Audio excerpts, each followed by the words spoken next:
চল বার কর, এ মাসের কে কে টিউশন ফিস নিয়ে এসছিস? স্যার আমার তো অনেক আগেই দেওয়া হয়ে গেছে। স্যার আমারও দেওয়া হয়ে গেছে। স্যার এই মাসে খুব একটা সমস্যার মধ্যে আছি আমরা, এই মাসে দিতে পারবো না, সামনের মাসে ঠিক দিয়ে দেবো। চল ঠিক আছে, কোনো ব্যাপার না, সামনের মাসেই দিয়ে দিস। তো চল এবার পড়াশোনা শুরু করা যাক। আচ্ছা তুই বল কলার ইংরেজি কি? Sir banana. তুই বল আপেলের ইংরেজি কি? Sir Apple. আর তুই বল ড্যাংরামের ইংরেজি কি?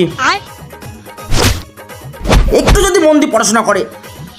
তুই বল ভারতের রাজধানী কি? Sir new Delhi. তুই বল বাংলাদেশের রাজধানী কি? ঢাকা। তুই বল কোস্টারিকার রাজধানী কি? এই জন্য বলি সময় সময় বেতন দে, বেতন দে। তুই বল বিরাট কোহলির ওয়াইফের নাম কি? স্যার অনুষ্কা শর্মা। তুই বল ধোনির ওয়াইফের নাম কি? সাক্ষী ধোনি। তুই বল উর্ফি জাভেদের হাজবেন্ডের নাম কি? এর জন্য বলি সময় সময় বেতন দে, বেতন দে, তোর দ্বারা যদি কিছু হয়। তুই বল 1 কিলো চালের দাম যদি 40 টাকা হয় 2 কিলো চালের দাম কত? স্যার 80 টাকা। তুই বল 2 কিলো চালের দাম যদি 80 টাকা হয় 1 কিলো চালের দাম কত? 40 টাকা। এবার তুই বল 1 কিলো চালের দাম যদি 40 টাকা হয় 375 গ্রাম চালের দাম কত? তুই কি হেদা বোদা? তোর দ্বারা কিচ্ছু হবে না, কিচ্ছু হবে না। যদি সময় সময় বেতনটা দিতি তাহলে সব কিছু পেরিয়ে যেতি।